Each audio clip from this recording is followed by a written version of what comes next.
みんないつも見てくれてありがとうなのだ。ずんだもんなのだ。今日は北欧の美しい国、スウェーデンに注目するのだ。実はね、スウェーデンといえば IKEA のミートボールを思い浮かべる人も多いと思うのだけど、なんとあのミートボールってもともとはトルコ料理がルーツらしいのだ。昔、王様がレシピを持ち帰ったのが始まりなんだって。びっくりなのだ。そうなのって思った人はぜひコメントで教えてほしいのだ。さて、今回もスウェーデンに関する注目のニュースをドドーンと3つお届けするのだ。中でも特に注目なのが3つ目のニュースなのだ。スウェーデンの新文化カノンは移民に役立つかというとっても気になるテーマのポッドキャスト、スウェーデンインフォーカスが配信されたのだ。スウェーデンの最新経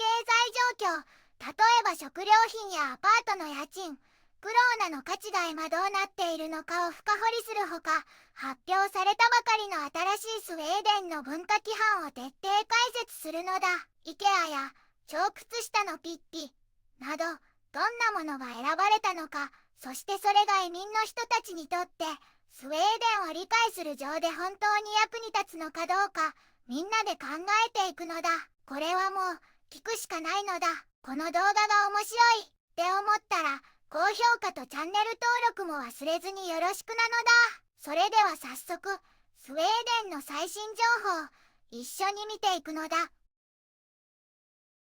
北欧に位置する美しい国スウェーデンをご紹介するのだ。首都は北欧のベネツィアと称されるストックホルムなのだ。かつてバルト海を支配した歴史を持ち、今は国王を元首とする立憲君主制で手厚い福祉国家として知られているのだ。人口は約1000万人と広大な国土に比べ少ないのも特徴なのだ。イノベーションやデザイン、環境意識がとても高く、世界的企業やノーベル賞、ポップミュージックなどユニークな文化が豊富にあるのだ。シンプルで機能的な家具も世界中で愛されているのだ。最近は NATO に加盟したり、環境技術のリーダーとしても注目されているのだ。持続可能な社会を目指す取り組みはこれからも目が離せないのだ。一つ目のニュースなのだ。スウェーデン、なぜ集団の楽しみが一体感への鍵なのかという記事なのだ。スウェーデンに住む外国人が地域に溶け込む一番の秘訣は組織的な楽しみに参加することなのだ。ベッキー編集長が教えてくれたのだよ。パデルクラブや編み物グループみたいに共通の趣味を持つ集まりに入るのが大事なのだ。スウェーデン人は内向的って言われるけど、そういう活動なら共通の話題があるから、スモールトークに困ることもないのだ。それに、何度か会ううちに自然と仲良くなれるし、都合が悪くなったら気兼ねなくやめることもできる、中立的な環境なのだぞ。小さな子供がいる人は、子供の習い事や遊び場を通じて、他の親御さんと知り合うのもいいのだ。犬を飼っている人も、きっと同じようにできるのだね。こうした小さな交流が、だんだんと社会の輪を広げてくれるのだ。そうすれば、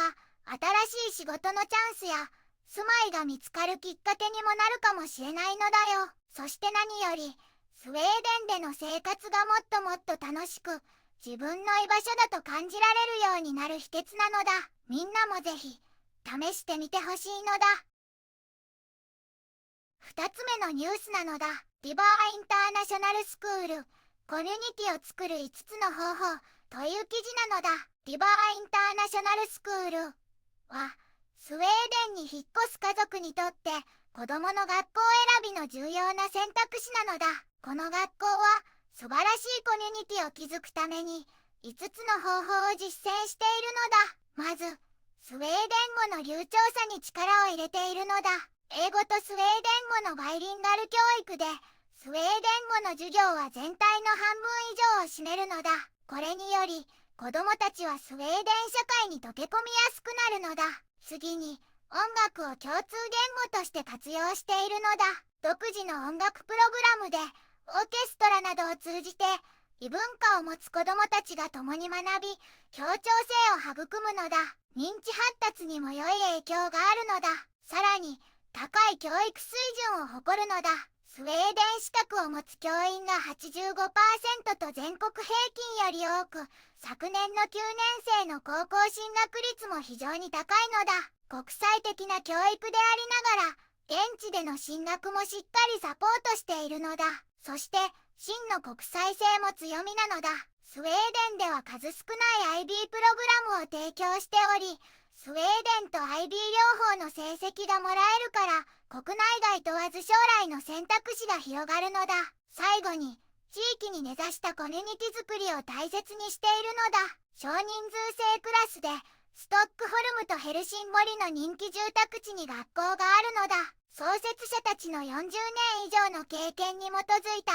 応用的で個性を尊重する教育が魅力なのだ。リバーインターナショナルスクールは子どもたちが国際性と地域社会の絆、その両方を得られる場所なのだ。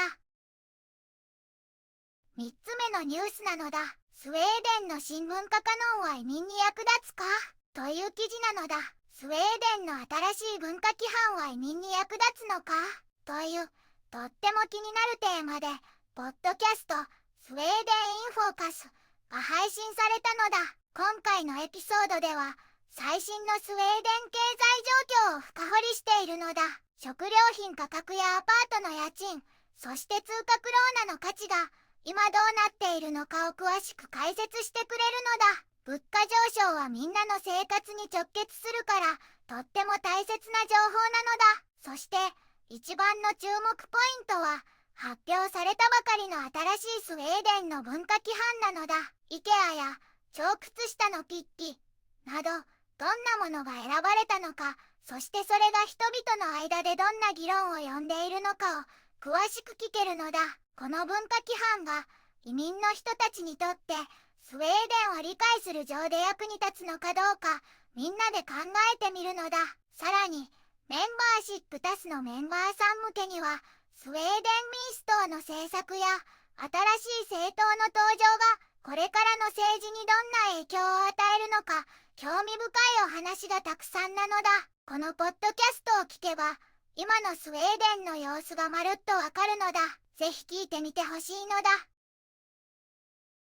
スウェーデンはイノベーションと福祉が豊かな魅力的な国なのだ。社会に溶け込む鍵は共通の趣味や学校を通じたコミュニティ参加と学んだのだ。新しい文化規範や持続可能な社会への取り組みにも注目なのだ。これからもこの多様な国の魅力にぜひ注目してほしいのだ。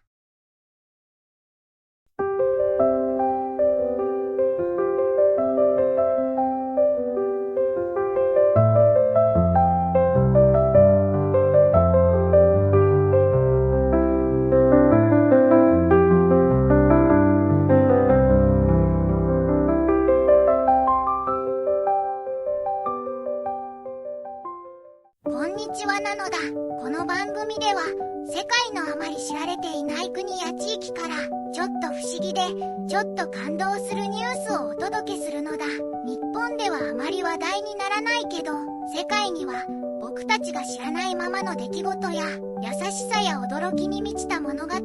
くさんあるのだよ。テレビでもネットでもあまり見かけないけれど本当はもっと伝えられるべき小さな世界の声、そんな声を僕と一緒に見つけに行くのだ。さあ、一緒に知られざる世界の旅を始めるのだ。